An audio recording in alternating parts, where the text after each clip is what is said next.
जप तप आदि करोड़ों पुण्य कर्म करने के बाद भी कुछ मनुष्य नरक में क्यों जाते हैं तथा अत्यधिक घोर पाप करने पर भी कुछ मनुष्यों को स्वर्ग की प्राप्ति किस पुण्य के कारण मिलती है?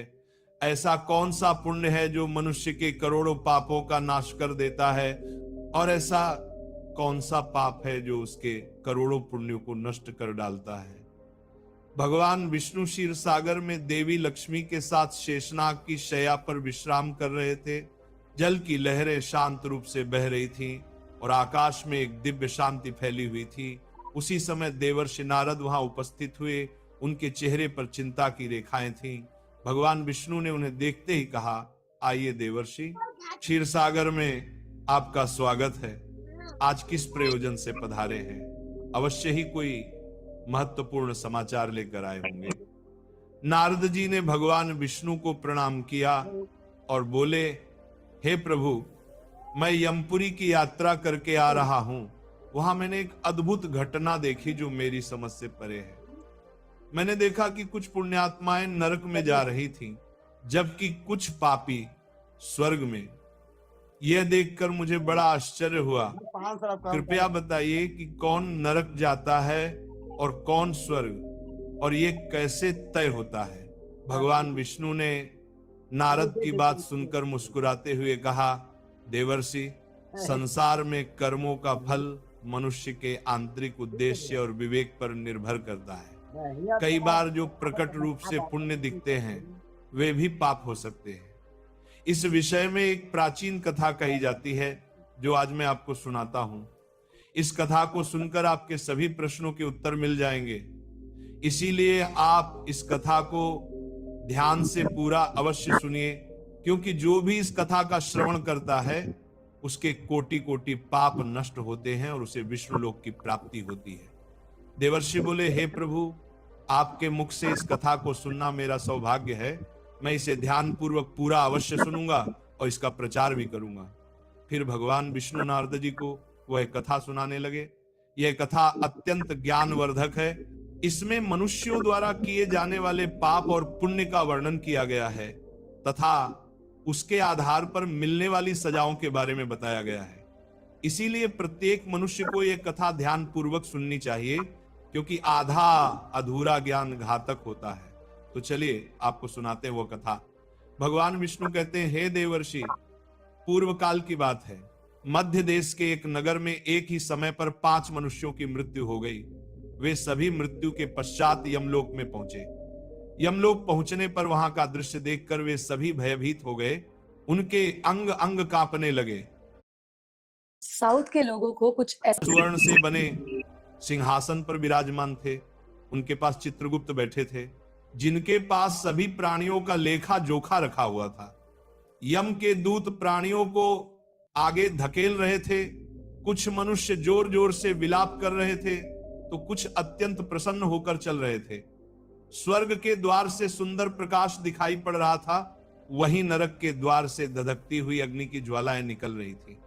इस भयानक दृश्य को देखकर वे पांचों एक दूसरे से बात करने लगे और अपने अपने पाप पुण्य के विषय में चर्चा करने लगे। उन 5 में से 4 लोगों ने अपने जीवन में बहुत तरनाने के लिए पाप कर्म किए थे और उन्हें एक ज्ञात था कि वे चारों नरक में ही जाने वाले हैं। उन चारों में एक चोर था, दूसरी एक वेश्या, तीसरा एक विद्वान ब्राह्मण और चौथा एक राजा का सैनिक। 5वां व्यक्ति एक धनवान किसान था। वे पांचों अपने अपने कर्मों के फलों को भुगतने के लिए तैयार हो गए। फिर एक एक करके सभी पापी और पुण्य आत्माएं आगे बढ़ने लगी। वे चारों आपस में अपने पाप कर्मों की चर्चा करने लगे। सबसे पहले वो चोर बोलने लगा। उसकी आवाज कांप रही थी और उसके चेहरे पर गहरा पछतावा था। उसने गहरी सांस लेते हुए कहा, भाइयों, मेरा नाम हरिदास है। मैं जानता हूं कि मैंने जीवन भर बहुत पाप किए हैं। मैंने दूसरों का धन चुराया, उन्हें तकलीफ दी और कभी कभी उनका जीवन भी बर्बाद किया। मैं जानता था कि जो मैं कर रहा हूं वह गलत है, परंतु मेरे पास कोई विकल्प नहीं था। परिवार भूखा था, मेरे पास कोई काम नहीं था और हर कोई मुझे दुत्कारता था। मैंने चोरी से जो धन पाया उससे अपने परिवार का पेट भरा, पर अब मुझे इस बात का पछतावा है कि मैंने कितने लोगों को दुख पहुंचाया। अब यमराज मुझे दंड देंगे, मुझे डर है कि मुझे नरक की यातनाएं झेलनी पड़ेंगी। ये कहते हुए हरिदास की आंखों से आंसू बहने लगे, उसकी आवाज थरथराने लगी और चेहरा अपराध बोध से भर गया।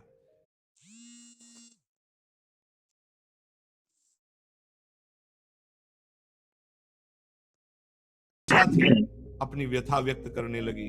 उसकी आवाज में भी दर्द और ग्लानि थी। उसने गहरी उदासी से कहा, मेरा नाम कमलिनी है। मैं जानती हूं कि शास्त्रों के अनुसार जो स्त्री कई पुरुषों से संबंध बनाती है उसे नरक में भेजा जाता है, लेकिन मैंने ये सब जानबूझकर नहीं किया। जब मैं छोटी थी, एक दुष्ट व्यक्ति ने मुझे जबरदस्ती उठा लिया और वेश्या बना दिया। मेरी इच्छा नहीं थी कि मैं ये जीवन जीऊं। मैं चाहती थी कि मैं किसी सम्मानजनक जीवन में होती, लेकिन मेरे पास कोई रास्ता नहीं था। मैंने न चाहते हुए भी वह सब सहा जो मेरे साथ हुआ। अब मुझे नहीं पता कि मेरे इन पापों का क्या होगा। मुझे यह भी नहीं पता कि अगले जन्म में मुझे किस रूप में जन्म लेना पड़ेगा। मैं नरक जाने के लिए तैयार हूं, क्योंकि मैंने जो कुछ किया उसकी कोई माफी नहीं हो सकती।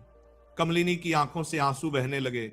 उसकी आत्मा में गहरा दर्द था, मानो वह अपने पूरे जीवन का भार अपने कंधों पर महसूस कर रही हो। उसकी आंखों में वह पीड़ा झलक रही थी जिसे उसने वर्षों तक छिपाए रखा था। फिर सूर्य केतु, जो राजा का सैनिक था, बोला। उसकी आवाज भारी और उदास थी। उसने दुख भरे स्वर में कहा, भाई, मेरा नाम सूर्य केतु है। हम चारों में सबसे बड़ा पापी तो मैं ही हूं। मैंने बहुत बड़े बड़े पाप किए हैं। मैं राजा का सिपाही था, इसीलिए लोगों पर जोर जबरदस्ती करता था। मैंने कितनों के प्राण लिए हैं, न जाने कितने मासूम लोगों को सताया है, न जाने कितनों को मेरे हाथ से दंड मिला है। यमराज मुझे कभी क्षमा नहीं करेंगे। मैं निश्चित ही नरक में जाऊंगा, लेकिन मैंने ये सभी पाप जानबूझकर नहीं किए। अपने प्राणों के भय से और परिवार के पालन पोषण के लिए मुझे ये सब करना पड़ा। हमारा राजा जो कहता था उसका पालन हमें करना पड़ता था। राजा के विरुद्ध कोई साधारण मनुष्य कैसे जा सकता है? ये सब करते हुए मुझे अत्यंत दुख भी होता था और मैं जानता था कि ये पाप मुझे नरक की ही प्राप्ति कराएगा, किंतु परिवार मोहवश होकर मैंने ये सब किया।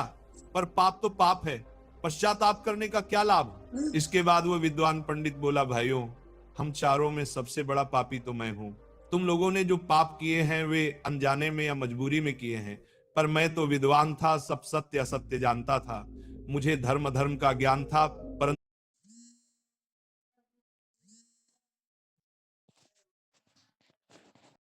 फिर भी मैंने धन के लोभवश पाप किए।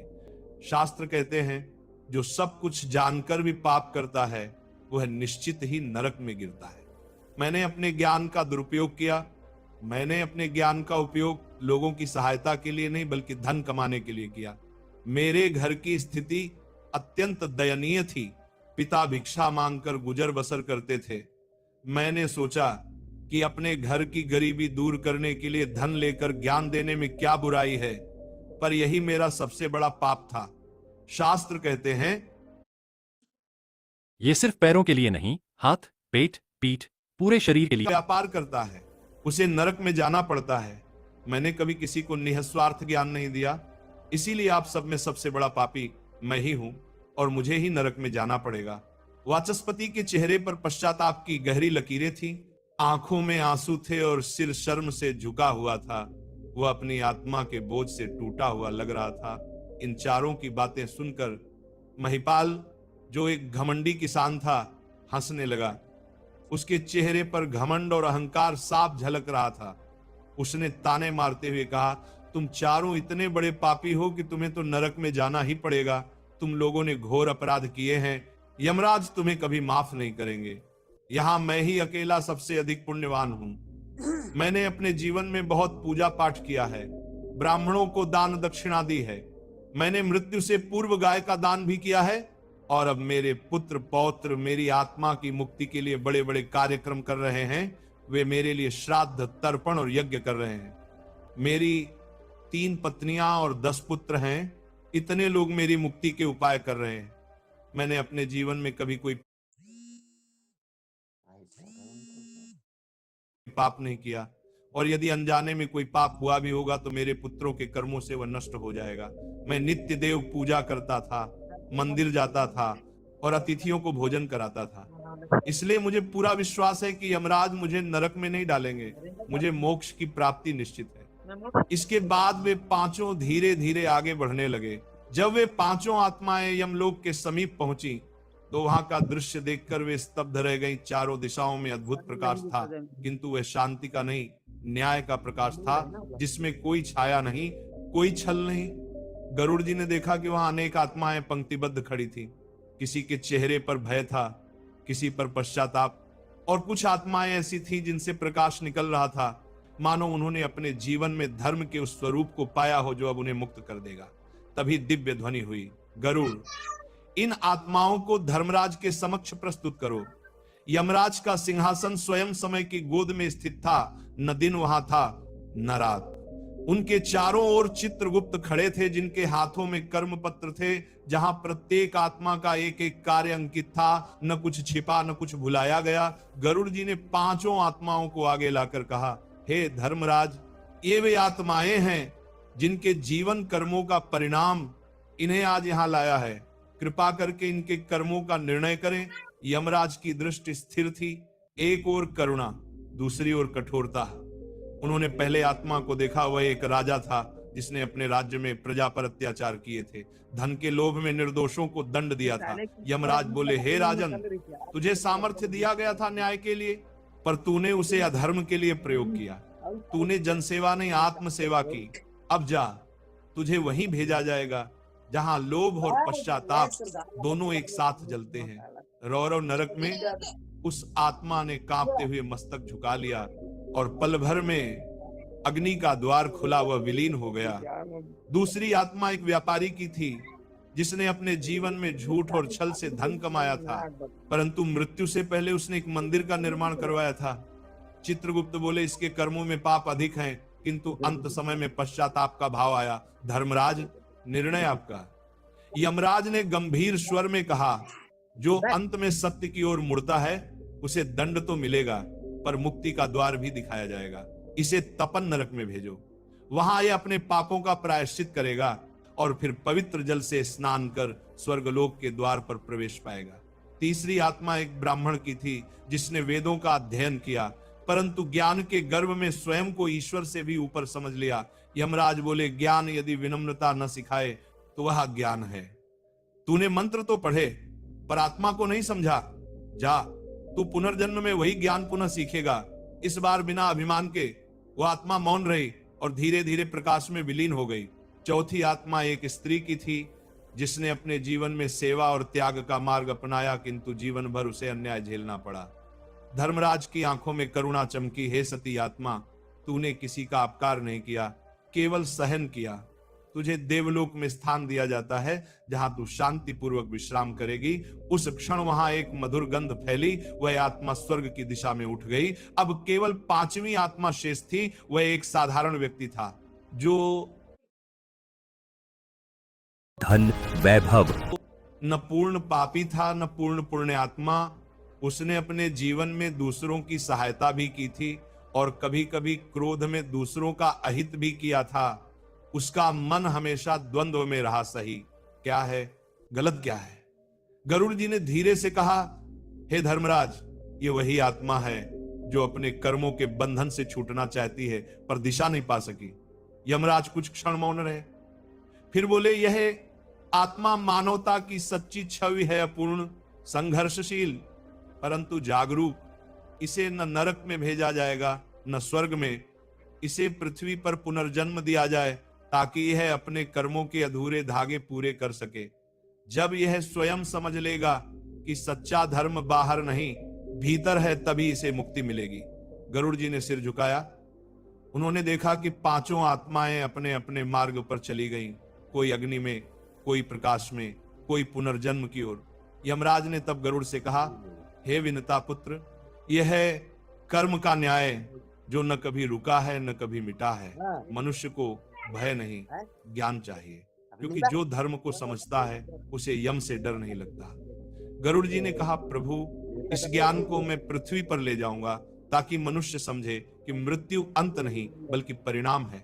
यमराज मुस्कुराए, जाओ गरुड़, जो ये कथा सुने या बोले उसका हृदय धर्म की ज्योति से प्रकाशित हो, उसे न मृत्यु का भय सताएगा, न अंधकार उसका मार्ग रोकेगा।